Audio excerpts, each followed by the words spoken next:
الحمد لله نحمده ونستعينه ونستغفره ونؤمن به ونتوكل عليه ونعوذ بالله من شرور أنفسنا ومن سيئات أعمالنا من يهده الله فلا مضل له ومن يضلله فلا هادي له ونشهد أن لا إله إلا الله وحده لا شريك له ونشهد أن سيدنا ومولانا محمدا عبده ورسوله أما بعد فقد قال الله تعالى في كلامه المجيد أعوذ بالله من الشيطان الرجيم بسم الله الرحمن الرحيم يا أيها الذين آمنوا كتب عليكم الصيام كما كتب على الذين من قبلكم لعلكم تتقون أياما معدودات فمن كان منكم مريضا أو على سفر فعدة من أيام أخر صدق الله العظيم وقال نبينا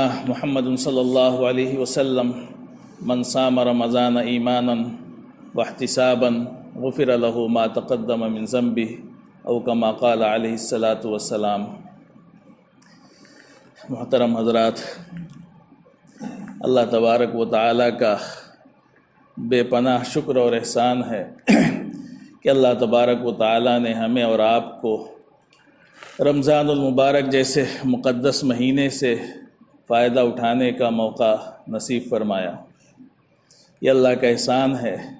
یہ ایسا مہینہ ہے جس کی برکتوں اور سعادتوں کو حاصل کرنے کے لیے اللہ کے نبی صلی اللہ علیہ وسلم 2 ماہ پہلے سے دعا فرمایا کرتے تھے کہ اللہم بارک لنا فی رجب و شعبان و بلغنا رمضان۔ تو اللہ نے ہمیں رمضان تک پہنچا دیا، ہم رمضان تک پہنچ گئے ہیں۔ اب یہ ہماری ذمہ داری ہے کہ ہم اس مہینے کی برکتوں سے، رحمتوں سے، اس کی سعادتوں اور وسعتوں سے کتنا فائدہ اٹھا سکتے ہیں، یہ اب ہماری ذمہ داری ہے۔ ورنہ مہینے تو آتے ہیں گزر جاتے ہیں، اور یہ مہینہ بھی گزر جائے گا، اور کچھ ایسے لوگ ہوں گے جو مہینے سے پہلے گزر جائیں گے۔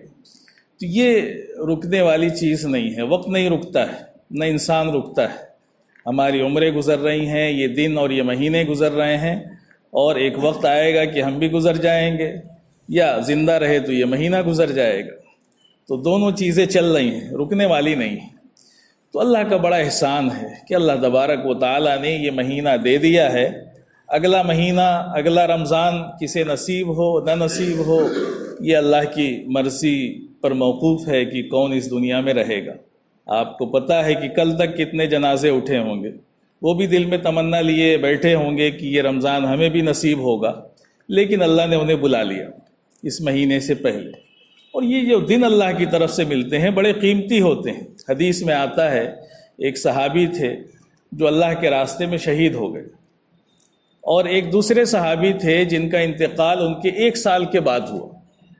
تو ایک دوسرے صحابی نے خواب میں دیکھا کہ وہ صحابی جو 1 سال بعد جن کا انتقال ہوا تھا وہ پہلے جنت میں چلے گئے، اور جو اللہ کے راستے میں شہید ہوئے تھے وہ بعد میں جنت میں گئے۔ بڑا تعجب ہوا ان کو، اور اللہ علیہ وسلم سے پوچھا کہ اللہ علیہ وسلم، اتنا اونچا مقام ہے شہادت کا، اور وہ صحابی جو شہید ہوئے تھے وہ بعد میں جنت میں گئے، یہ پہلے چلے گئے؟ تو کہا کہ تمہیں پتہ نہیں ہے، دیکھا نہیں کہ انہوں نے 1 سال کے زیادہ روزے رکھے، 1 سال زیادہ نمازیں پڑھیں، یعنی انہیں 1 سال کی زیادہ عبادت نصیب ہو گئی، تو وہ آگے بڑھ گئے اعمال کے لحاظ سے۔ تو بڑی قیمت ہوتی ہے اللہ کے ہاں۔ یہ جو ایک دن ہمیں اللہ کی طرف سے ملتے ہیں یہ معمولی نہیں ہے، بہت قیمت ہے اس کی۔ اور خاص طور سے رمضان کا مہینہ بڑی برکتوں کا مہینہ ہوتا ہے، بڑی رحمتوں کا مہینہ ہے۔ اس لیے ہمارے اللہ والوں کو دیکھیں گے تو وہ اس کی ایک منٹ کو، ایک گھڑی کو قیمتی بناتے ہیں، اور اللہ والے جو ہے موبائل تک بند کر دیتے ہیں کہ اس مہینے میں ہمیں موبائل بھی نہیں چلانا، استعمال ہی نہیں کرنا ہے، نہ کسی کا فون آئے گا نہ جائے گا، صرف اللہ کے لیے یکسو ہو جاتے ہیں۔ تو میرے عزیز بھائیوں، بہرحال ہم اتنے بڑے نہیں، کمزور ہیں، لیکن پھر بھی کوشش تو کر سکتے ہیں، اور ہر ایمان والے کو کوشش ضرور کرنی چاہیے۔ کوشش، نیت اللہ کے ہاں بڑی قبول ہوتی ہے۔ تو یہ مہینہ ہمیں مل گیا ہے، اللہ تبارک و تعالیٰ نے اس کے روزوں کو فرض کیا۔ اللہ نے قرآن میں اعلان فرمایا کہ یا ایھا الذین آمنوا کتب علیکم الصیام، اے ایمان والو اللہ نے تم پر روزوں کو فرض کیا ہے۔ ایسے ہی کما کتب علی الذین من قبلکم، جیسے تم سے پہلی قوموں پر بھی فرض کیا تھا اللہ نے۔ اور پھر اللہ نے آخر میں اس کا مقصد بیان کیا، اللہ کیوں بندوں کو بھوکا رکھتا ہے۔ اللہ کے ہاں کوئی خزانوں کی نعمتوں کی کمی نہیں ہے کہ اللہ جو ہے روک لیتا ہے 1 مہینے، نہیں، اللہ تبارک و تعالی جو ہے کسی مقصد کے تحت روکتا ہے۔ یہ نہیں کہ اللہ کو یہ پسند ہے کہ اس کے بندے بھوکے رہیں یا پیاس کو برداشت کریں، تکلیف برداشت کریں، نہیں، یہ مقصد نہیں ہے، مقصد کچھ اور ہے۔ مقصد ہے لعلکم تتقون، تاکہ تم تقوی والے بن جاؤ۔ تقوی کے معنی آتے ہیں ڈر کے، مطلب یہ ہے کہ تمہاری زندگی احتیاط والی ہو جائے، ایسی زندگی بن جائے جو اللہ کی رضا والی ہو، اللہ کو ماننے والی ہو، اللہ کے ڈر والی ہو، اللہ کے خوف والی ہو، وہ زندگی نصیب ہو جائے۔ اس کے لیے اللہ تبارک و تعالیٰ نے 1 مہینے کے روزے فرض کیے۔ تو گویا کہ یہ ایک کورس ہے، ایک کہہ لیجیے ٹریننگ ہے، ایک اللہ کی طرف سے جو ہے ایک ہے نا، اللہ تبارک و تعالیٰ نے ایمان والوں کو ایک نسخہ دیا ہے کہ اس کو اگر اس پر عمل کر لیا جائے تو بندہ متقی بن جائے گا، اللہ کا قرب اس کو حاصل ہو جائے گا، اللہ کا خاص بندہ بن جائے گا۔ اس کے لیے یہ 1 مہینے کے روزے اللہ تبارک و تعالیٰ نے دیے ہیں۔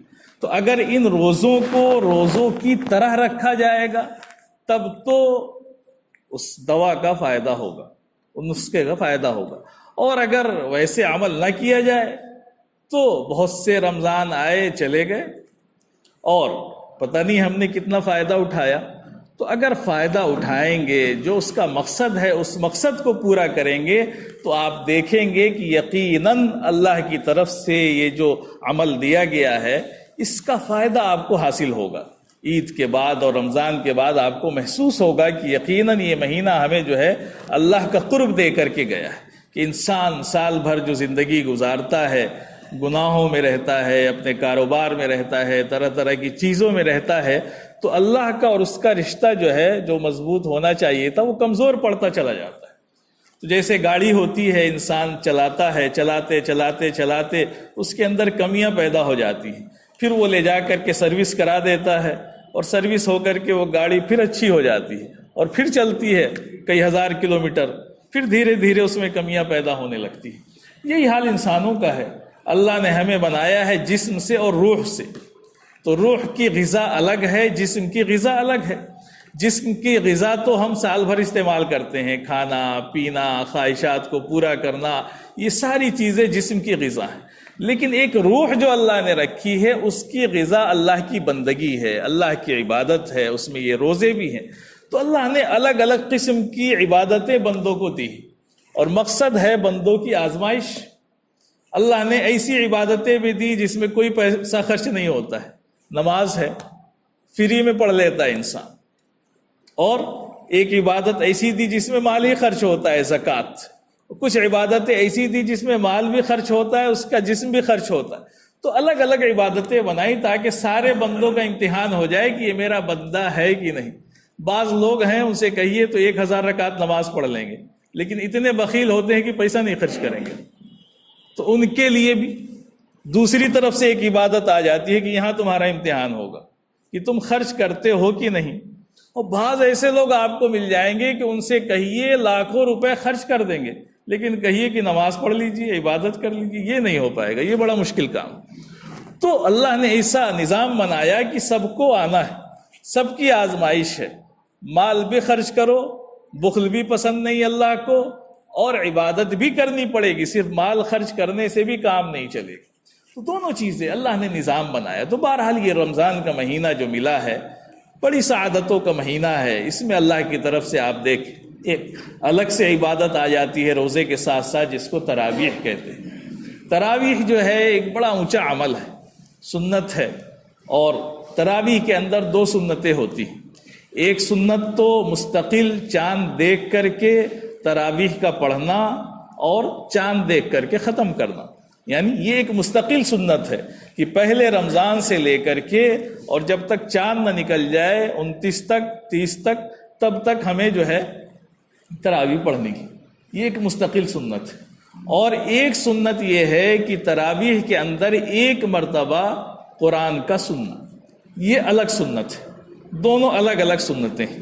اب ہمارے معاشرے میں ایک غلط فہمی یہ ہو گئی کہ لوگ یہ سمجھتے ہیں کہ قرآن کا سننا ہی تراویح ہے، تو وہ کوئی 5 دن میں، کوئی 10 دن میں، کوئی کم، وہ پڑھ کر کے چھٹی پا جاتا ہے۔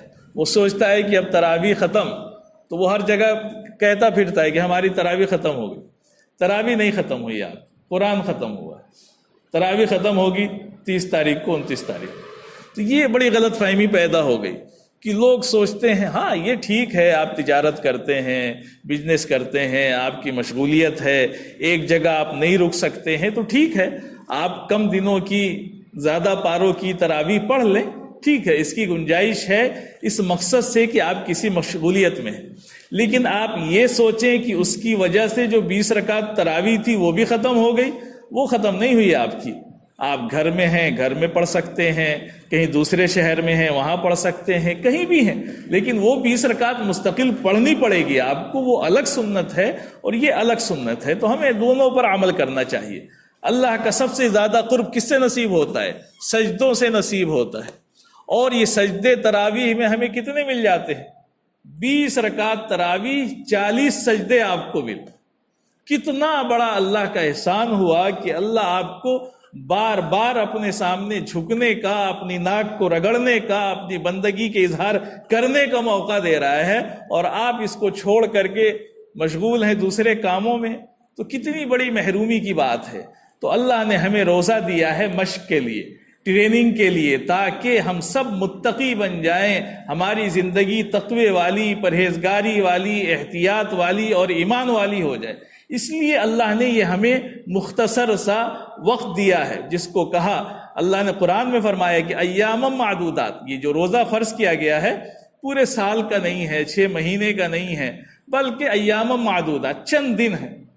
پھر اللہ نے آگے چھوٹ بھی دی فرمایا کہ فمن کان منکم مریضا او علی سفر فعدۃ من ایام اخر، اگر تم میں سے کوئی بیمار ہے، نہیں رکھ سکتا ہے، یا کہیں سفر پہ جا رہا ہے، سفر شرعی ہے، یعنی 78 کلومیٹر سے زیادہ کا اس کا سفر ہے، تو روزہ چھوڑ سکتا ہے۔ تو اگر تم مریض ہو یا مسافر ہو تو بعد میں اس کے بدلے روزہ رکھ لو، یہ اللہ نے چھوٹ دی۔ تو بہرحال یہ چند دن اللہ نے ہمیں دیے ہیں مشق کے لیے، اپنی زندگی کو سدھارنے کے لیے، اللہ کو راضی کرنے کے لیے، اس کا قرب حاصل کرنے کے لیے۔ تو یہ اسی وقت حاصل ہوگا جب اس کے مقصد کو پورا کیا جائے، جو روزے کے آداب ہیں وہ۔ اسی لیے اللہ کے وسلم نے ایک حدیث میں فرمایا کہ من لم یدع قول الزور والعمل به فلیس للہ حاجۃ ان یدع طعامہ وشرابہ۔ فرمایا اللہ کے وسلم نے کہ جو شخص جھوٹ بولنا نہ چھوڑے، اس پر عمل کرنا نہ چھوڑے، تو اللہ کو کوئی ضرورت نہیں ہے اس کے کھانے اور پینے کے چھوڑنے کی۔ یعنی مقصد یہ ہے کہ اللہ نے ایک آپ کو عمل بتایا، روزہ۔ روزے میں انسان کیا کرتا ہے؟ اللہ کے حکم کی وجہ سے وہ ان چیزوں کو چھوڑ دیتا ہے جو چیزیں جائز تھیں، یعنی کھانا جائز تھا، پینا جائز تھا، بیوی کے پاس جانا جائز تھا، لیکن اللہ نے ان چیزوں سے منع کر دیا۔ تو بندہ جب سے طلوع فجر سے لے کر کے اور غروب آفتاب تک رکا رہتا ہے ان چیزوں سے۔ کیوں رکتا ہے؟ اللہ کا حکم ہے۔ اور اسی لیے روزے کی بڑی فضیلت بھی ہے کہ بندہ اور عملوں میں ریاکاری کر سکتا ہے، لیکن روزے میں ریاکاری نہیں ہو سکتی۔ روزہ تو خالص اللہ کے لیے ہوتا ہے، اس لیے کہ کوئی بھی بندہ چاہے کہ روزہ نہ رکھے تو کہیں بھی بند کمرے میں جا کے کچھ بھی کر سکتا ہے، کوئی دیکھنے والا نہیں سوائے اللہ کی۔ تو اسی لیے اللہ نے فرمایا کہ الصوم لی، روزہ میرے لیے ہے، وَأَنَا أَجْزِي بِهِ، اور میں ہی اس کا بدلہ دوں گا۔ یعنی ہر عبادت کا ثواب اللہ نے بتا دیا کہ نماز پڑھو تو اتنا ثواب، ایک حرف پڑھو قرآن کا تو اتنا ثواب، لیکن روزے کی ثواب کو بتایا نہیں، فرمایا کہ میں دوں گا۔ اور جب بادشاہ کہہ دے کہ جاؤ میں دوں گا تو پھر بے فکر ہو جائے گا۔ تو اس کی اہمیت معلوم ہوتی کہ اللہ نے فرمایا کہ روزہ صرف میرے لیے ہے، اس لیے کہ اس کے اندر ریاکاری کا مادہ بہت کم ہوتا ہے۔ بندہ اللہ کے لیے روزہ رکھتا ہے، اب اس کو کوئی ہزاروں لاکھوں روپے دے کر کے شام کو کہے کہ آپ پانی پی لیجئے، نہیں پی سکتا ایمان والا، کہے گا کہ نہیں میں روزے سے ہوں۔ اللہ کے لیے، یہ کس کے لیے کرتا ہے؟ اللہ کے لیے۔ اور کوئی رکاوٹ نہیں ہوتی، صرف اللہ کا حکم، اللہ کا ڈر اور اللہ کا یہ فریضہ ادا کرنے کے لیے وہ ایسا کرتا ہے، تو بڑا انعام ہے اللہ کی طرف سے۔ لیکن ہمیں سوچنا چاہیے کہ جب اللہ کے حکم سے ہم نے جائز چیزوں کو چھوڑ دیا تو پھر ہم ناجائز چیز کیسے کر سکتے ہیں؟ یعنی وہ کام جو رمضان سے پہلے بھی حرام تھے، رمضان میں بھی حرام ہیں، رمضان کے بعد بھی حرام رہیں گے۔ تو اللہ نے کہا کہ تم کھانا نہ کھاؤ تو کھانا چھوڑ دیا، اللہ نے کہا کہ پانی مت پیو تو پانی چھوڑ دیا۔ تو اللہ کے حکم کو ماننے کے لیے جب ہم جائز چیزوں کو چھوڑتے ہیں تو یہی تو ٹریننگ ہے کہ اللہ نے کہا رک جاؤ تو رک گیا بندہ، اللہ نے کہا اذان ہو رہی ہے، سورج ڈوب گیا، کھاؤ تو شروع ہو گیا۔ وہ یہی ٹریننگ ہے کہ جہاں اللہ کا حکم آیا وہاں رک جاؤ، اللہ نے کہا رکو تو رک جاؤ، اللہ نے کہا چلو تو چل جاؤ۔ تو یہی ٹریننگ دی جا رہی ہے، یہی تقویٰ، اسی سے تقویٰ پیدا ہوگا۔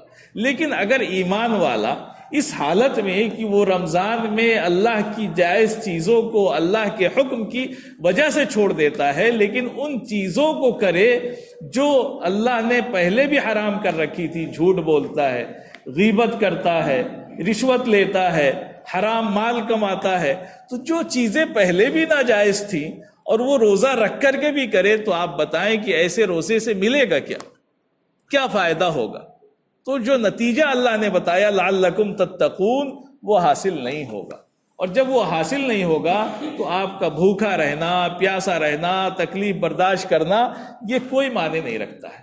تو میرے بھائیوں، بڑی قدر کی چیز ہے کہ اللہ نے رمضان کا مہینہ ہمیں نصیب کر دیا ہے، بڑے فضائل ہیں اس مہینے کے، ہمیں زیادہ سے زیادہ اللہ کی عبادت کرنی چاہیے، یہ مہینہ ایسا گزارنا چاہیے کہ ہم اللہ کو راضی کر ہی لیں۔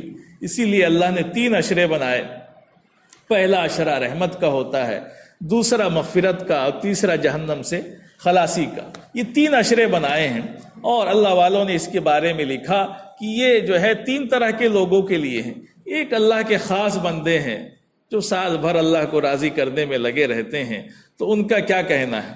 ان کے لیے تو مہینہ شروع ہوتے ہی رحمت کا نزول۔ کچھ بندے وہ ہوتے ہیں جو گناہگار ہوتے ہیں لیکن پھر بھی کم گناہگار ہوتے ہیں، ان کے لیے دوسرا عشرہ کہ چلو 10 دن کے بعد وہ اس قابل ہو جاتے ہیں کہ اللہ ان کی مغفرت کر دیتا ہے۔ اور جو سب سے گئے گزرے ہیں، ہم جیسے لوگ، بڑے کمزور، بڑے گناہگار، ان کے لیے اللہ نے آخری عشرہ بنایا کہ 20 دن تو اتنی محنت کر ہی لو کہ آخری عشرہ آتے آتے تمہیں بھی جہنم سے نجات مل ہی جائے۔ تو سب کے لیے اس کے اندر گنجائش ہے۔ ہم سب کو کوشش کرنی ہے کہ اس مہینے میں زیادہ سے زیادہ اللہ کی رضا والے کاموں کو کرنا ہے، ایسے کام جس سے اللہ راضی ہوتا ہے۔ اور وہ کیا ہے؟ نماز ہے، تلاوت ہے، ذکر ہے، دوسروں کو افطار کرانا ہے، دوسروں کی مدد ہے، یہ سارے کام ہمیں اس مہینے میں خوب کرنے ہیں۔ یہ صبر کا مہینہ ہے، اس مہینے میں اللہ تبارک و تعالی ایمان والوں کے رزق کو بڑھا دیتا ہے، اس مہینے میں اللہ تعالیٰ رزق میں وسعت عطا فرما دیتا ہے۔ تو اس مہینے میں بہت سے کام کرنے چاہیے۔ ایک تو یہ مہینہ ایسا ہے کہ جو بھی اللہ کے بندے ہیں جو تہجد بھی نہیں پڑھ پاتے ہیں، وہ بھی اس مہینے میں تہجد پڑھ سکتے ہیں۔ کہ ہم سال بھر نہیں پڑھ سکتے ہیں تو ہم اس مہینے میں تو کم سے کم اپنی سحری میں سے اتنا وقت ضرور نکال لیں کہ کم سے کم 2 رکعت، 3 4 رکعت، 8 رکعت تک تہجد کی نماز پڑھ لیں، جتنی گنجائش ہو۔ اور جو پہلے سے پڑھتے چلے آ رہے ہیں وہ اضافہ کر لیں اس کے اندر، اور اپنی رکعتوں کو لمبا کر لیں۔ اسی طرح سے یہ چونکہ رمضان کا مہینہ جو ہے قرآن کا مہینہ ہے نا، شہر رمضان الذی انزل فیہ القرآن، تو قرآن کی زیادہ سے زیادہ تلاوت اس مہینے میں کرنا، جتنا ہو سکے۔ تراویح میں سنتے ہیں، اس کے علاوہ جتنا ہو سکے تلاوت کرنا۔ اب تلاوت میں بھی بڑے آداب ہوتے ہیں۔ ہمارے معاشرے میں ایک چیز رائج ہو گئی، وہ یہ ہے کہ ہم یہ سمجھتے ہیں کہ زیادہ پڑھیں گے تو زیادہ ثواب ملے گا۔ نہیں، زیادہ پڑھنے سے زیادہ ثواب نہیں ملے گا، صحیح پڑھنے سے ثواب ملے گا۔ قرآن صحیح پڑھنے کی کوشش کریں۔ یہ جو جھٹکا مار چلتا ہے نا، دوڑاتے رہتے ہیں، کوئی منہ بند کر کے دوڑا رہا ہے، کوئی ایسے ہی دوڑا رہا ہے، بس اس کو گننا ہے 1 پارہ 2 پارہ 3 پارہ، تو کیا ملا؟ پارے کی گنتی سے کچھ نہیں ملے گا، حروف کی ادائیگی نہیں ہوئی، اس قرآن کا حق ادا نہیں ہوا، وہ تو بد دعا کر رہا ہے کہ تم مجھے پڑھ رہے ہو یا ہے نا مجھے جو ہے تم تکلیف پہنچا رہے ہو۔ تو یہ قرآن کو صحیح پڑھنے کی کوشش کریں۔ اگر کوئی اس لائق ہے کہ بڑا دھیرے پڑھتا ہے، 1 گھنٹے میں 1.5 گھنٹے میں 1 پارہ پڑھتا ہے، تو اتنی ہی دیر میں پڑھے وہ ثواب ملے گا، اس لیے کہ اللہ کے ہاں تو دل دیکھا جاتا ہے۔ تو حدیث میں آتا ہے نا کہ جو اٹک اٹک کے پڑھے اس کو دوہرا اجر۔ کیوں کہا؟ اسی لیے کہا کہ اٹک کے پڑھنے والا یا دھیرے پڑھنے والا بھی یہ نہ سوچے کہ ارے ہم تو 1 گھنٹے میں 1 پارہ پڑھتے ہیں، چھوڑو مت، پڑھو، اٹک کر کے پڑھو، 1 بار میں نہیں کئی بار میں پڑھو، لیکن صحیح پڑھنے کی کوشش کریں۔ تو قرآن کو صحیح پڑھیں۔ کوئی اچھا آدمی مل جائے، غلطیاں ہیں اس سے اصلاح کرا لیں، تصحیح کرا لیں، صحیح پڑھنے کی کوشش کریں، تو کم پڑھیں گے تو زیادہ ثواب ملے گا، اور گنتی سے کچھ ملنے والا نہیں۔ تو قرآن کو زیادہ سے زیادہ پڑھنے کی کوشش کریں۔ اسی طرح سے اس مہینے میں جو ہے کم سے کم مجلسیں لگائیں۔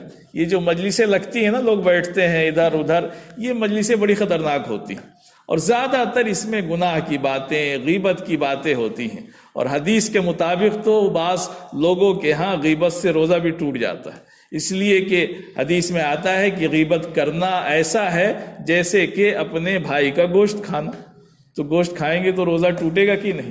اور اللہ صلی اللہ علیہ وسلم نے کر کے دکھایا۔ ایک صاحب کو قے کرائی خاتون کو، اور اس میں سے گوشت کے ٹکڑے نکلے، تو کہا کہ انہوں نے غیبت کی تھی، اس غیبت کا یہ نتیجہ ہے کہ یہ نکل رہا ہے، حالانکہ انہوں نے گوشت کھایا بھی نہیں تھا۔ تو اللہ صلی اللہ علیہ وسلم نے کبھی کبھی اس کو کر کے بھی دکھایا کہ تم جو یہ بیٹھ کر کے غیبتیں کرتے ہو، مجلسیں لگاتے ہو، یہ بڑی خطرناک ہیں۔ تو اس مہینے میں اپنے کام سے کام رکھیں، زیادہ سے زیادہ اپنے کو مشغول رکھیں۔ کوئی آپ کی تجارت ہے، کام ہے، اس میں مشغول رہیں، اور اس سے فارغ ہوں تو اپنے عبادت میں مشغول رہیں۔ زیادہ فضولیات میں، ادھر ادھر کی باتوں میں وقت گزارنا کہاں وقت ہے؟ یہ 30 دن کے 29 دن کے روزے ہیں، یہ کہاں ملنے والے ہیں؟ تو ہمیں ایک ایک منٹ کو قیمتی بنانے کی کوشش کرنا ہے، اور اللہ نے جو اس مہینے میں تقوی رکھا ہے، اس تقوی کو حاصل کرنے کی ہمیں کوشش کرنی ہے۔ سارے لوگوں کو اس مہینے میں زیادہ سے زیادہ کوشش کریں، دوسروں کو افطار کرائیں۔ بڑی فضیلت، آپ کسی کو افطار کرا دیں گے تو اس کے روزے کا پورا ثواب آپ کو بھی ملے گا، اس کو بھی ملے گا۔ تو آپ اس کی بھی کوشش کریں کہ آپ نظر رکھیں، آس پاس جو بیچارے کمزور ہیں، جن کے پاس انتظامات نہیں ہیں، آپ ان کے گھر جو ہے جو بھی ضرورت کی چیزیں ہیں وہ چپکے سے بھیج دیں۔ آٹا ہے، شکر ہے، چاول ہے، دال ہے، جو بھی چیزیں ان کی ضرورت کی ہو سکتی ہیں، تاکہ ان کا بھی کام چلتا رہے، اور اس کی برکت سے اللہ آپ کے رزق میں بھی اور برکت عطا فرما دے۔ تو ان کی مدد کرنی ہے۔ اسی طرح سے جو لوگ دوسروں سے کام لیتے ہیں، فیکٹری چلاتے ہیں، تو اس میں بھی حدیث میں آتا ہے کہ اس مہینے میں اگر آپ کے دکان یا فیکٹری میں کام کرنے والے ایسے ہیں جو مسلمان ہیں، تو ان سے کام کم لیں، یعنی ان کے بوجھ کو ہلکا کر دیں۔ یہ حدیث میں آیا۔ اسی لیے آپ دیکھیے کہ سعودی وغیرہ میں رمضان میں دن میں کام بند کر کے رات میں کرتے ہیں، دن میں چھٹی کر دیتے ہیں۔ کیوں؟ مقصد وہی حدیث پر عمل، کہ ہم اگر کوئی ایمان والا ہے، ہمارے ماتحت کام کرتا ہے، تو ہم اس کے بوجھ کو ہلکا کر دیں، تاکہ وہ بھی بیچارہ روزہ رکھ سکے اور اللہ کی اس عبادت میں وہ بھی شامل ہو سکے۔ ورنہ زیادہ کام لیں گے، بوجھ کی وجہ سے ہو سکتا ہے وہ روزہ ہی چھوڑ دے، تو وہ تو گناہگار ہوگا ہی، آپ بھی گناہگار ہوں گے۔ تو یہ چھوٹی چھوٹی چیزیں ہیں، ہم ان کو کریں کہ دوسروں کی مدد کریں۔ زیادہ سے زیادہ غمخواری کا مہینہ ہے، دوسروں کی غمخواری کریں، اور اللہ تبارک و تعالیٰ سے خوب اس مہینے میں دعا کریں، اللہ کو راضی کرنے کی خوب کوشش کریں، ہے نا۔ حدیث میں آتا ہے کہ اس مہینے میں کلمہ طیبہ اور استغفار کی کثرت، 2 کام کرنے کے، یعنی خوب اللہ سے توبہ استغفار کرتے رہیں، جب موقع ملے دعا کریں۔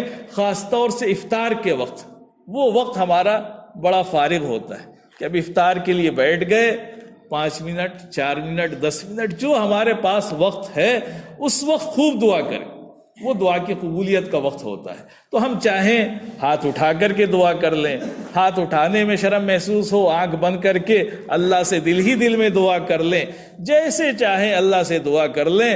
اللہ جو ہے ہمارے دلوں کو دیکھ رہا ہے، ہماری بات اس تک پہنچ رہی ہے۔ ہم خوب دعا کریں اپنے لیے، اپنے مرحومین کے لیے، اور اپنے کاروبار کے لیے، اپنے اس ملک کے لیے، اور ہر چیز کے لیے جو بھی دعائیں مانگی جا سکتی ہیں ہم ان کاموں کو کریں، اور ان اعمال کے ساتھ اگر انشاءاللہ ہم ابھی سے آج سے شروعات کریں گے تو آپ دیکھیں گے کہ جب یہ مہینہ گزرے گا اللہ کی طرف سے آپ کو ایک نور حاصل ہوگا، تقوی حاصل ہوگا، اور یہ مہینہ آپ کو جو ہے سعادتیں دے کر کے جائے گا اور آپ کو جنت میں پہنچا دے گا انشاءاللہ۔ اللہ تبارک و تعالی ہم سب کو کہنے سننے سے زیادہ عمل کی